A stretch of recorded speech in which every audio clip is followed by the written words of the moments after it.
Welcome to Veil of Time, where we uncover the stories buried deep beneath the sands of history and take you beyond the veil.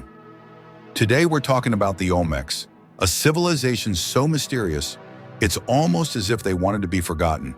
But don't worry, we've got their number. Let's start with one of the biggest mysteries. Where did the Olmecs come from? Some scholars say they simply emerged in Mesoamerica like a surprise party no one was prepared for. But others? They suspect the Olmecs didn't just pop out of thin air. They may have sailed in from distant lands, maybe from Africa. Yes, you heard that right, Africa. The theory that the Olmecs may have African origins isn't new.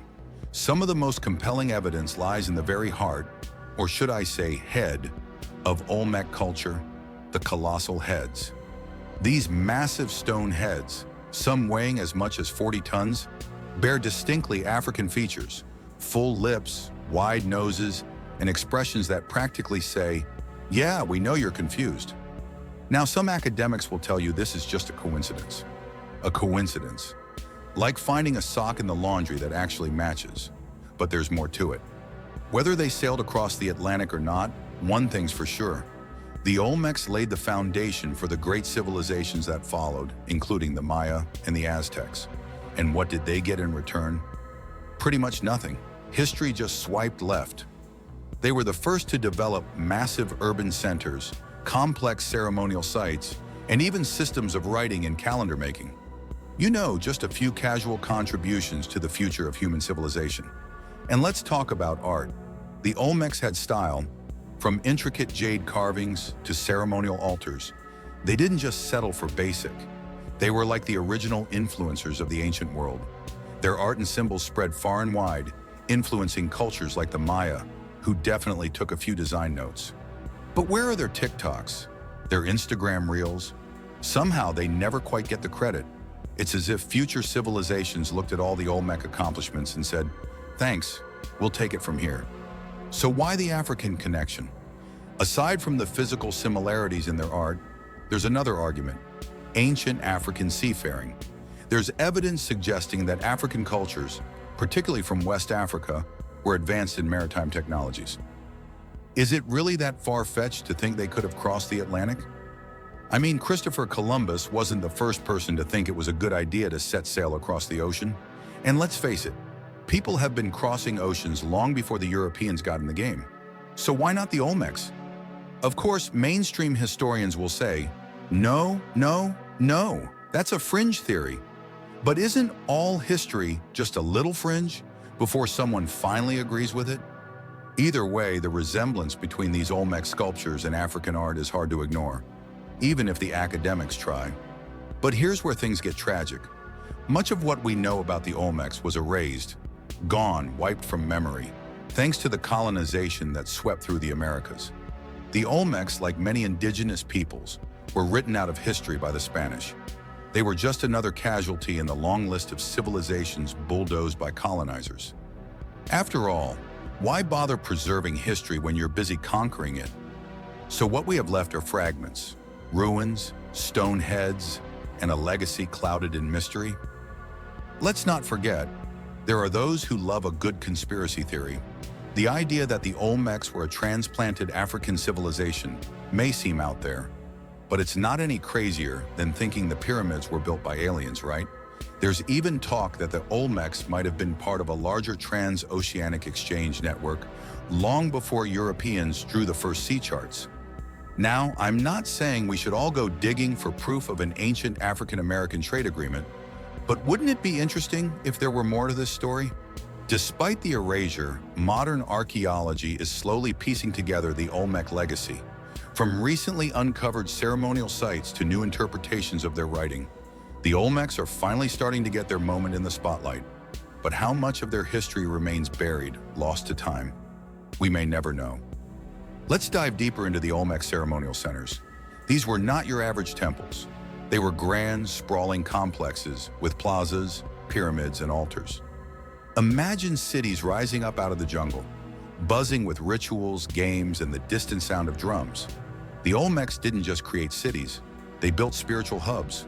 One of the most famous is La Venta, which stood as a beacon of Olmec ingenuity and power. La Venta wasn't just a place for the elite to flaunt their wealth. It was a cosmic stage where the Olmecs communicated with their gods. They believed their rulers had divine connections, which were necessary to maintain balance in the universe. The grand pyramids and plazas were more than just stone structures. They were gateways between the human and divine realms. It's said that the blood of human sacrifices was offered to appease the gods and ensure the continued prosperity of the people. Gruesome? Yes. But to the Olmecs, it was all part of keeping the world spinning. We can't talk about the Olmecs without mentioning the ancient ball game. Now, this wasn't your typical Sunday pickup game. It was life and death.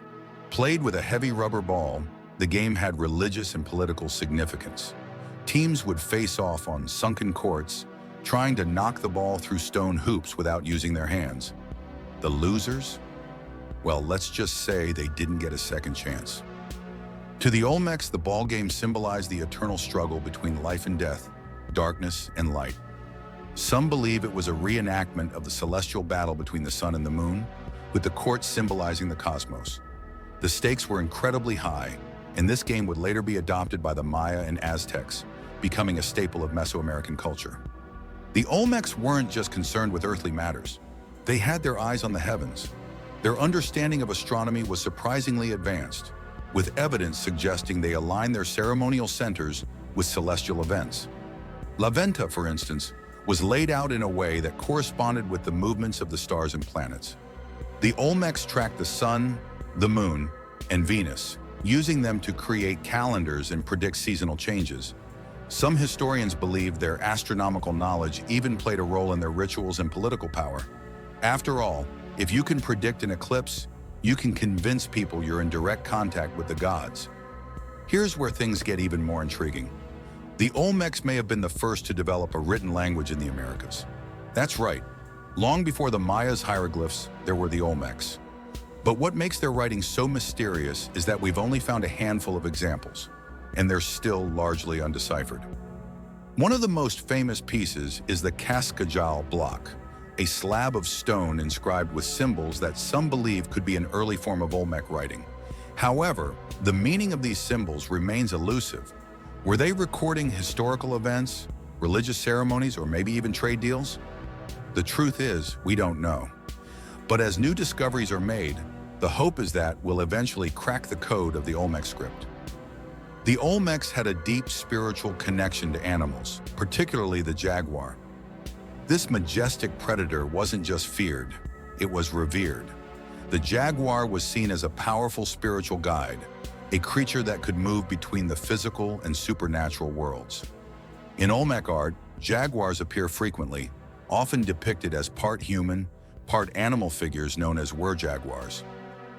Some scholars believe that the Olmecs may have even practiced shamanism, with rulers or priests transforming into jaguars during spiritual rituals. This blend of human and animal was a way to tap into the jaguar's strength and wisdom, giving the Olmec leaders divine authority. The Olmecs weren't just sitting in their ceremonial centers. They were master traders. Their influence extended far beyond their heartland, thanks to an extensive trade network that connected them to distant regions. From the jungles of Central America to the valleys of Mexico, Olmec goods traveled far and wide. One of the most prized commodities was jade, a stone that held immense spiritual and political value. Olmec artisans crafted intricate jade figurines, masks, and jewelry that were traded for exotic goods like obsidian, cacao, and feathers. This trade network helped spread Olmec culture across Mesoamerica, influencing future civilizations in ways we're only beginning to understand. For all their achievements, the Olmecs didn't last forever. Around 400 BCE, their cities were abandoned, their civilization fading into obscurity. But what happened? Some believe natural disasters like earthquakes or flooding played a role. Others point to internal conflict, with rival factions fighting for control. And then there's the theory of overexploitation. Perhaps the Olmecs simply depleted their natural resources, leading to their downfall. Whatever the cause, the end of the Olmecs left a power vacuum in Mesoamerica. But their cultural legacy lived on, absorbed by the Maya and other civilizations that would rise in their place. The Maya and Aztecs are often the stars of Mesoamerican history, but let's be clear, They owe a huge debt to the Olmecs. The ball game, pyramid building, calendar systems, these were all passed down from the Olmecs. The Maya, in particular, adopted Olmec religious practices and art styles, incorporating them into their own culture. And when the Aztecs rose to power centuries later, they too were influenced by Olmec traditions. In fact, some of the most important religious symbols and rituals of the Aztecs can be traced back to the Olmecs. So while the Olmecs may have disappeared from history, their influence continued to shape Mesoamerica for centuries. Today, archaeologists are still uncovering the secrets of the Olmecs. New discoveries at sites like San Lorenzo and Tres Zapotes are shedding light on the complexity of Olmec society. And with advances in technology, we're able to piece together more of the Olmec puzzle, from their agriculture to their social hierarchy. But there's still so much we don't know. What were their political structures like? How did they organize their armies if they had them? And what role did women play in their society? These are questions we're still trying to answer, and every new excavation brings us closer to understanding the true depth of Olmec civilization. In the end, the Olmecs remain one of history's greatest mysteries. They were a civilization of firsts. First city builders, first ball players, first calendar makers in Mesoamerica. And yet so much of their story remains untold. Were they truly an isolated culture, or were they part of a larger trans-oceanic network? Did they fall due to natural disasters, or was their collapse a slow, internal unraveling? The truth may lie somewhere in between, waiting to be uncovered. One thing's for sure, the Olmecs may have been forgotten by history for a time, but they're not lost. Their legacy lives on, not just in the ruins of La Venta or the colossal heads they left behind, but in the cultures that followed and the scholars still piecing together their incredible story. Thanks for watching Veil of Time. Don't forget to like, comment, and subscribe for more fascinating journeys through history's hidden stories. See you in the next episode.